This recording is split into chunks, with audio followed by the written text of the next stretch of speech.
রাজকুমারীর জাদুর 3 ফুলের লেহেঙ্গা। অনেক দিন আগের কথা, একটা রঙিন রাজ্যে জন্ম নেয় 3 যমজ রাজকন্যা। ওদের নাম ছিল রূপসী, রুদসী ও ক্রন্দসী। তাদের রূপ ছিল অপূর্ব, কিন্তু স্বভাব ছিল সম্পূর্ণ আলাদা। রূপসী ছিল সাহসী, রুদসী ছিল দয়ালু, আর ক্রন্দসী ছিল আবেগপ্রবণ। একদিন রাজ্যে ঘোষণা এলো, 3 রাজকন্যাকে একটি পরীক্ষা দিতে হবে। রাজ্যের সবচেয়ে সেরা লেহেঙ্গা তৈরি করতে হবে এমন কিছু ফুল দিয়ে, যা সাধারণ ফুলের চেয়ে আলাদা। যেই রাজকন্যা এই পরীক্ষায় সফল হবে, সেই রাজ্যের ভবিষ্যৎ রানী হবে। 3 বোন বেরিয়ে পড়লো যাত্রায়।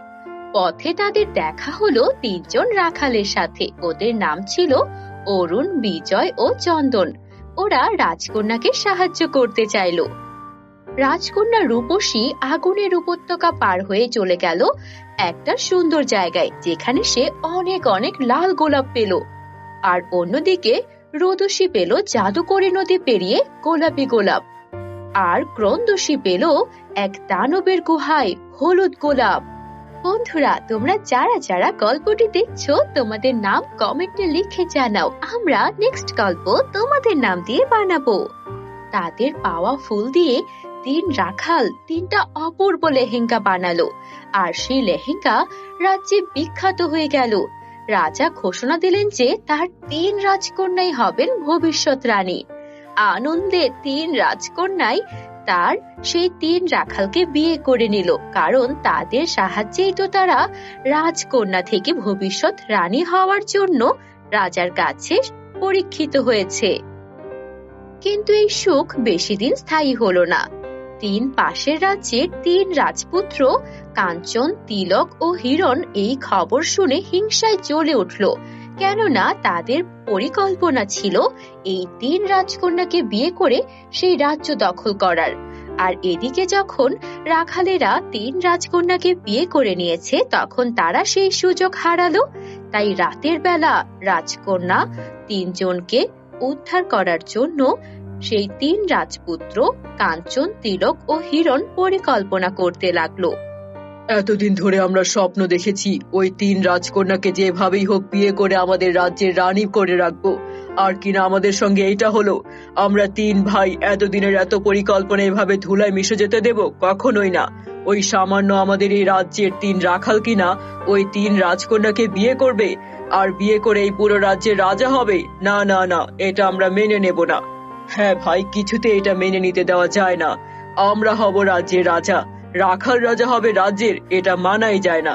আমাদের রাজ্য অনেক ছোট, আর আমাদের রাজ্যে তেমন কোনো কিছুই নেই। আর সেখানে ওই 3 রাজকন্যার রাজ্যে আছে সুন্দর পাহাড়, নদী, সমুদ্র। শুধু তাই নয়, ওই 3 অপরূপ সুন্দরী রাজকন্যা যদি আমাদের স্ত্রী হয়, সবাই আমাদের প্রশংসা করবে, আমাদের রাজ্যের শক্তিও বেড়ে যাবে। শুধু তাই নয়, শুনেছি ওই 3 রাজ্যের অনেক শক্তিও আছে ওদের কাছে। ওখানে অনেক হিরে জহরত ধন রত্ন রয়েছে, সব আমরা পেতে চাই। শোনো, যদি সোজা আঙুলে ঘি না ওঠে তাহলে আঙুল বাঁকাতে হয়। আমরা 3 রাজপুত্র হার মানবো না ওই 3 রাখালের কাছে।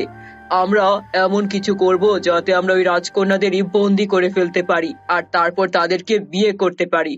আমাদের শক্তি দিয়েই আমরা আমাদের কাজ হাসিল করব।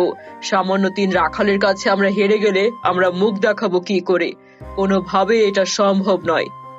তখন 3 রাজপুত্র কালো জাদু করে 3 রাজকন্যাকে তুলে নিয়ে আসলো আর তাদেরকে বন্দি করে রাখলো। রাজকন্যারা তাদের 3 স্বামীকে ভীষণ ভালোবাসতো।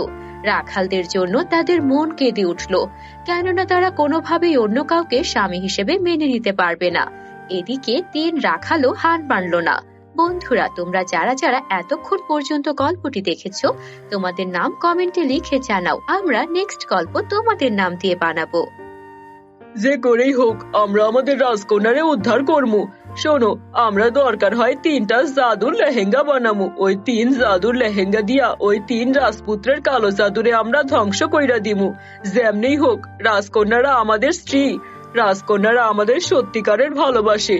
আমরা তাদের জন্য সব করতে পারি। সত্যিকারের ভালোবাসার কাছে টাকা পয়সার কোনো মূল্যই নাই। শোনো ভাইরা, আমরা তিন ভাই মিল্লা ওই তিন রাজপুত্রের যেমনি হোক এই রাজ্য সারা করমু আর আমাদের রানীদের আমাদের বাড়িতে নিয়ে ফিরমু। কি তোমরা আমার সঙ্গে যাবো তো? হ হ ভাই, আমরা যামু। তিন রাজকন্যারে উদ্ধার করমু। রাজকন্যারা আমাদের অনেক ভালোবাসে, তা করে উদ্ধার করা আমাদের কর্তব্য। তার উপরে রাজকন্যারা কখনো নিজের ইচ্ছায় ওই রাজপুত্রদের কাছে যায় নাই। ওনারা আমাদের রাজ্যের রানী হবে ভবিষ্যতের, ওনাদের উদ্ধার করা আমাদের কর্তব্য। তারপর তিন রাখাল বেরিয়ে পড়লো। অরুণ সংগ্রহ করলো সূর্যের আলোয় ফুটে ওঠা গোলাপ, আর বিজয় পেল সমুদ্রের তলায় জন্ম নেওয়া গোলাপ, আর চন্দন পেল চাঁদের আলোয় খেলা করা গোলাপ। আর তিন জাদুকরি গোলাপের লেহেঙ্গা তারা বানালো, আর তারপর সেগুলো পাঠিয়ে দিল রাজকন্যাদের জন্য খুবই সাবধানে। সাথে তিনটা চিঠি পাঠিয়ে দিল কিভাবে রাজকন্যারা ওই রাজপুত্রদের বোকা বানাতে পারবে। রাজকন্যারা সেই চিঠি পেয়ে ভীষণ খুশি হলো, আর এক মুহূর্ত দেরি না করে সেই তিন জাদুকরি গোলাপ ফুলের লেহেঙ্গা তারা পরে নিল। সঙ্গে সঙ্গে রূপসী লেহেঙ্গা আগুনের মতো জ্বলজ্বল করে উঠল, আর তাদেরকে যেই দুর্গে বন্দী করে রাখা হয়েছিল সেই দুর্গের আগুন লাগায় দুর্গ গলে গেল। রোদসী লেহেঙ্গা এমন আলো ছড়ালো যে সেখানে থাকা পাহারাদার সৈন্যরা সবাই ঘুমিয়ে পড়ল। আর ক্রন্দসী লেহেঙ্গা বাতাসের মতো হালকা হয়ে গেল যে ওরা তিন রাজকন্যা বোন উড়ে উড়ে সেই দুর্গ থেকে বেরিয়ে এলো। অন্যদিকে সেই তিন রাজপুত্রের দুর্গ ধ্বংস হয়ে গেল। এসব কি হলো? আমরা তিন রাজকন্যাকে বিয়ে করে রাজ্য দখল করতে চাইছিলাম, আর রাজকন্যারা কিনা আমাদের দুর্গই ধ্বংস করে দিল। শুনেছি ওই তিন রাখালের ষড়যন্ত্র। ওদেরকে সাধারণ রাখাল ভেবেছিলাম, কিন্তু ওদের দেখছি অনেক শক্তি আছে। কিভাবে বুদ্ধি করে আমাদের দুর্গেই লেহেঙ্গা পাঠিয়ে তিন রাজকন্যাকে উদ্ধার করে নিল। আমরা রাজপুত্র হলেও তিন রাখালের কাছে এবারের মতো হেরে গেলাম। এবার কি আমরা আমাদের প্রাণটাও হারাবো? না, এটা হতে পারে না। কিন্তু ততক্ষণে পুরো দুর্গে আগুন ধরে গেছে। রাজকন্যারাও বেরিয়ে এসেছে তাদের তিন রাখাল স্বামীর কাছে। পুরো রাজ্য জুড়ে তিন রাখালের জয়গান হতে শুরু করলো, কেননা এমন জাদুকরি তিন লেহেঙ্গা যেই রাখালরা বানাতে পারে তারা কখনোই কোনো সাধারণ রাখাল নয়। রাজা ও রানীও তাদের তিন রাজপুত্র রাখালদেরকে বুকে টেনে নিল। আমরা জানতাম আমরা তোমাদেরকে স্বামী হিসেবে নির্বাচিত করে কোনো ভুল করিনি। তোমরা সত্যি অনন্য। তোমরা রাখাল হতে পারো, কিন্তু তোমাদের মন আর তোমাদের বুদ্ধি দুইটাই অনেক বিশাল। তোমাদেরকে নিয়ে আমাদের আজ অনেক গর্ব হচ্ছে। আমরা তিন বোন তোমাদের সঙ্গে এভাবেই চিরকাল সুখে শান্তিতে কাটাতে চাই। তোমরা আমাদের সত্যিকারের ভালোবাসা আর এই রাজ্যের সত্যিকারের উত্তরাধিকারী। আমাদের রাজত্ব চাই না রাজকন্যা, তোমাদেরকে পেয়েই আমরা ধন্য। পুরো রাজ্যে সবাই খুশি হয়ে গেল। রাজ্যে অনুষ্ঠান শুরু হলো, বিজয় উৎসব শুরু হলো, আর সবাই সুখে শান্তিতে থাকতে শুরু করলো। বন্ধুরা, গল্পটি ভালো লাগলে একটা লাইক করে দিও। আমাদের চ্যানেলে নতুন হয়ে থাকলে চ্যানেলটিকে সাবস্ক্রাইব করতে ভুলো না যেন। Bye bye. অনেকদিন আগের কথা, রসুলপুর নামে একটি ছোট্ট গ্রাম ছিল। সেই গ্রামে একজন রাখাল ছেলে বাস করত, আর সেই রাখাল ছেলেটি প্রতিদিন একটি গাছের নিচে বসে বাঁশি বাজাতো। সেই রাখাল ছেলের নাম ছিল রাজু। একদিন রাজু হাঁটছিল রাস্তায়, তখন হঠাৎ দেখতে পেল একটি সুন্দরী মেয়ে গাছের নিচে বসে কান্না করছে। তখন রাজু সেই মেয়েকে ডেকে বলল, কি হয়েছে তোমার? আরে আরে, কি হয়েছে আপনার? এখানে বসে আপনি এভাবে কান্না করছেন কেন? এর আগে তো কখনো আপনাকে এই গ্রামে দেখিনি। কে আপনি? আর তাছাড়া আপনি কোথা থেকেই বা এসেছেন বলুন তো? তখন সুন্দরী মেয়েটি বলল, আমার নাম হচ্ছে নূপুর। আমি শুধু নিজে একটা নামই জানি, আর কিছু আমার মনে নেই। আমি কিছুই মনে করতে পারছি না। এখন আমি কি করব? এই বলে সেই মেয়েটি আবারও কান্না করতে থাকে। দয়া করে আপনি কান্নাকাটি করবেন না। আমি আপনার জন্য দেখি কি করতে পারি। চলুন, আমার সাথে চলুন আপনি। বরং আমার সাথে গেলেই আপনার ভালো হবে। যতদিন আপনি আপনার পরিচয় মনে করতে না পারছেন ততদিন আপনি আমার এখানেই থাকবেন, কেমন? তখন সেই মেয়েটি কিছুক্ষণ ভেবে বলল, আচ্ছা ঠিক আছে, আমি আপনার সাথেই যাব। আর তাছাড়া তো আমার কোনো উপায়ও দেখছি না। ঠিক আছে, তাহলে চলুন আমার সাথে। তারপর রাজু সেই সুন্দরী মেয়েকে নিয়ে তার বাড়িতে গেল। সেখানে তার মা রাজুকে জিজ্ঞাসা করলো, কে এই মেয়ে? কি রে রাজু, এ কোন মেয়ে? কোথা থেকে পেলি একে? আসলে মা, এই মেয়েটার নাম হচ্ছে নূপুর। সে তার পরিবারকে হারিয়ে ফেলেছে। তাই যতদিন তার কোনো কিছু মনে না হচ্ছে ততদিন বরং আমাদের বাড়িতেই থাকুক। তুমি তো দেখছি খুবই সুন্দরী মেয়ে। আচ্ছা শোনো, তুমি আমার বাড়িতে থাকো, আর তুমি আমার এখানে থাকলে কোনো সমস্যা হবে না। তোমার যদি কোনো সমস্যা হয় তাহলে আমাকে বলো। আচ্ছা ঠিক আছে আন্টি। তারপর থেকে নূপুর তাদের সাথে হাসি খুশিতে থাকতে শুরু করলো। নূপুর আর রাজা তারা সবসময় একসাথেই থাকতো, আর নূপুর ও রাজার সম্পর্ক দিন দিন ঘনিষ্ঠ হতে থাকে। আর রাজু ও নূপুরের এমন ঘনিষ্ঠতা দেখে তার মায়ের চোখে পড়ে যায়। তখন রাজু তার মা নূপুরকে ডেকে বলল, এই শোনো, আমার অনেক ইচ্ছে আমি মারা যাওয়ার আগে আমার ছেলের বউকে দেখব। তাই আমি ভাবছি যে তোমাকে আমি আমার ছেলের বউ করে নিব। যদি তুমি রাজি থাকো তো আমাকে বলো। কিন্তু আমার তো কোনো পরিচয় নেই, আমার তো বাবা মাও নেই। একজন অপরিচিত মেয়ের সঙ্গে কিভাবে আপনি বিয়ে দিবেন আপনার ছেলেকে, বলুন তো? আরে মেয়ে, এটা তো এখান থেকেই তোমার পরিচয়। আজ তুমি আমার পরিবারের নতুন সদস্য। তারপর রাজু ও নূপুরের বিয়ের বিষয়টা পাকা হয়ে যায়। এভাবেই তাদের সংসার হাসি খুশি যাচ্ছিল। কিন্তু একদিন রাতে রাজু ঘুম ভেঙে যায়, আর সে দেখতে পেল বিছানায় নূপুর নেই। রাজু অনেক চিন্তায় পড়ে যায়। রাজু ভাবতে থাকে, এ কি, নূপুর কখনো তো আমাকে না বলে কোথাও যায় না, তাহলে রাতে সে কোথায় বের হয়ে গেল? তখনই নূপুর সেখানে চলে আসলো। নূপুর, তুমি কোথায় চলে গিয়েছিলে বলো তো? আমি তোমার জন্য কত চিন্তা করছি। আরে কোথাও না, আমি কোথায় যাব, আমি তো এখানেই ছিলাম। এই বলে নূপুর আবারও শুয়ে পড়ল। রাজু তাকে কোনো কিছুই বলল না, সেও শুয়ে পড়ল। কিন্তু রাজু লক্ষ্য করলো যে নূপুর যেই দিন থেকেই আলাদা হয়ে গেছে, নূপুর তখন থেকেই সবসময় একা থাকতে চাইতো, কারোর সাথে কথা বলতে চাইতো না, এমনকি তার শাশুড়ি মায়ের সাথেও কোনো কথা বলতে চাইতো না। একদিন রাতে নূপুর ও রাজু বিছানায় ঘুমাচ্ছিল, কিন্তু নূপুর জানতো না যে রাজু ঘুমায়নি, রাজু শুধু ঘুমের ভাব ধরেছে। সেদিন রাতে নূপুর বিছানা থেকে উঠে চলে গেল, আর রাজু তার পিছনে পিছনে আসতে থাকে।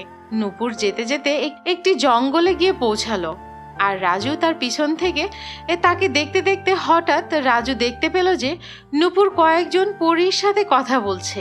এটা দেখে রাজু অবাক দৃষ্টিতে তাকিয়ে থাকে, আর দেখে যে একজন পরী নূপুরের হাত ধরে টানছে। এটা দেখে রাজু সেখানে তাড়াতাড়ি দৌড়ে যায়, সেখানে গিয়ে নূপুরের হাতটা ধরে ফেলে, আর বাকি সব পরীরা সেখান থেকে পালিয়ে যায়। আর তার স্ত্রী নূপুর সেখানে অজ্ঞান হয়ে পড়ে গেল।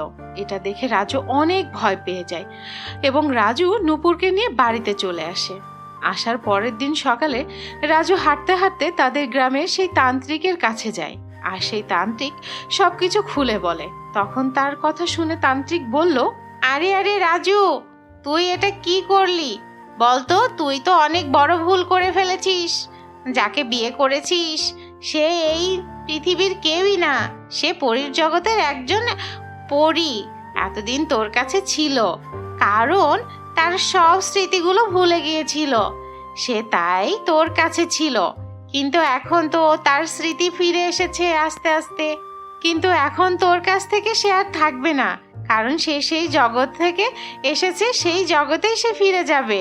একদিন তাকে ফিরে যেতে হবে, কারণ সেই জগতে তার সব আত্মীয় স্বজনরা এবং পরিবারের সকলেই আছে। তারা তার সাথে রাতে দেখা করতে আসে। তারা একদিন না একদিন তোর স্ত্রীকে নিয়ে চলে যাবেই, তুই কিছুই করতে পারবি না রে। তান্ত্রিক, তুমি আমাকে সাহায্য করো। মেয়েটাকে আমি কিভাবে ছেড়ে দিই? আমি যে তাকে অনেক ভালোবাসি, আমি তাকে হারাতে চাই না।